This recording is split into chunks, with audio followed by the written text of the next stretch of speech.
ആൻസ് വേൾഡിൽ നിന്ന് നമ്മൾ കാണാൻ പോകുന്നത് മുരിങ്ങ പൗഡർ ഉണ്ടാക്കുന്നത് എങ്ങനെയാണെന്നാണ്.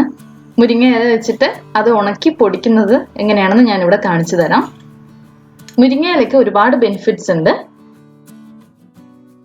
ആദ്യം തന്നെ മുരിങ്ങയില നന്നായിട്ട് കഴുകിയെടുക്കണം. ഒരു പൈപ്പിന്റെ ചുവട്ടിൽ വെച്ചോ അല്ലെങ്കിൽ ഇതുപോലൊരു ബൗളിൽ വെച്ചിട്ടോ കഴുകിയെടുക്കാം.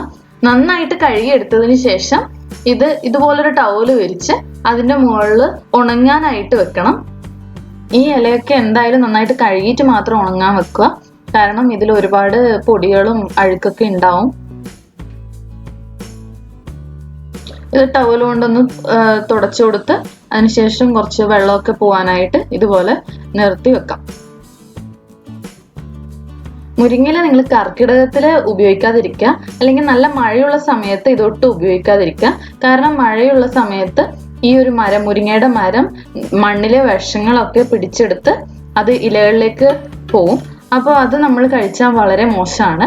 ആ സമയത്ത് നമുക്ക് ഉണക്കിയ മുരിങ്ങയിലയും അതിൻ്റെ പൊടിയും ഉപയോഗിക്കാം. ഇനി നമുക്ക് ഈ ഒരു തണ്ടിൽ നിന്ന് ഇതിലെ ഓരോ ഇലകളും ഇതുപോലെ ഉതിർത്തെടുത്ത് മാറ്റാം. വേറെ ഒരു പ്ലേറ്റ് എടുത്തിട്ടുണ്ട്, അതിലേക്ക് ഞാൻ ഇട്ട് കൊടുക്കുവാണ്. ഇതൊക്കെ പറ്റുന്ന പോലെയൊക്കെ തണ്ടുകൾ മാറ്റാം. നല്ല കട്ടിയുള്ള തണ്ടുകളൊക്കെ അങ്ങ് എടുത്തു മാറ്റാനായിട്ട് നോക്കുക. ഇതിലിപ്പോൾ കുറച്ച് കട്ടി എനിക്ക് കളയാൻ പറ്റുന്ന രീതിയിലൊക്കെ ഞാനിത് കളഞ്ഞ് വൃത്തിയാക്കുന്നുണ്ട്. ഒരുപാട് കട്ടിയുള്ളതൊന്നും വെക്കണ്ട. ഇതുപോലെ ഇലകളെല്ലാം ഉതിർത്തെടുത്തതിന് ശേഷം ഇത് തണലത്ത് വെച്ച് ഉണക്കണം. നല്ല ചൂടുള്ള സ്ഥലമാണെങ്കിൽ പെട്ടെന്ന് ഒരു 3 ദിവസം കൊണ്ടൊക്കെ ഉണങ്ങി കിട്ടും. ഡയറക്റ്റ് സൺലൈറ്റിൽ വെച്ചിട്ട് ഉണക്കാതിരിക്കാൻ ശ്രദ്ധിക്കാം.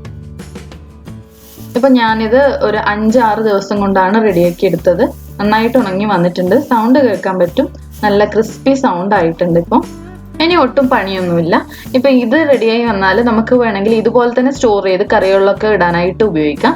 നമുക്ക് വേണമെങ്കിൽ ഇത് പൊടിച്ചെടുക്കുക കൂടി ചെയ്യാം. ഞാനപ്പോൾ ഇവിടെ പൗഡർ ആണല്ലോ കാണിക്കുന്നത്. അതിനായിട്ട് ഞാനിവിടെ ഒരു ചട്നി ജാർ എടുത്തിട്ടുണ്ട്.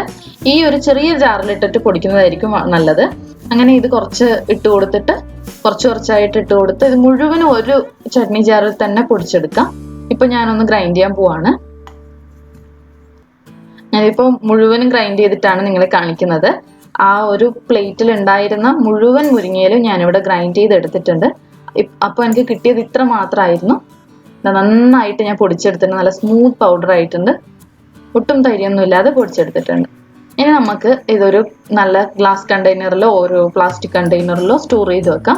നല്ല എയർ ടൈറ്റ് ആയിട്ടുള്ള കണ്ടെയ്നർ നോക്കി എടുത്തു വെക്കണം. അപ്പോൾ ഇത്രയാണ് ഞാനിപ്പം ആ ഒരു മുരിങ്ങയിൽ നിന്ന് എനിക്ക് കിട്ടിയ മുരിങ്ങ പൗഡർ. ഇതുപോലെ പൊടി ഉണ്ടാക്കി വെച്ചാൽ നമുക്ക് ഇതുകൊണ്ട് ഒരുപാട് യൂസസ് ഉണ്ട്. ഞാൻ ഇനി വരുന്ന വീഡിയോസിൽ കാണിച്ചു തരാം ഇത് എങ്ങനെയാണ് യൂസ് ചെയ്യുന്നതൊക്കെ. അതിനായിട്ട് എൻ്റെ ചാനൽ സബ്സ്ക്രൈബ് ചെയ്യുക. അപ്പോൾ നിങ്ങൾക്ക് ഞാൻ ഇതിനെ കൊണ്ട് ചെയ്യുന്ന ഓരോ റെസിപ്പീസും ഞാൻ നിങ്ങൾക്ക് കാണിച്ചു തരുന്നതായിരിക്കും.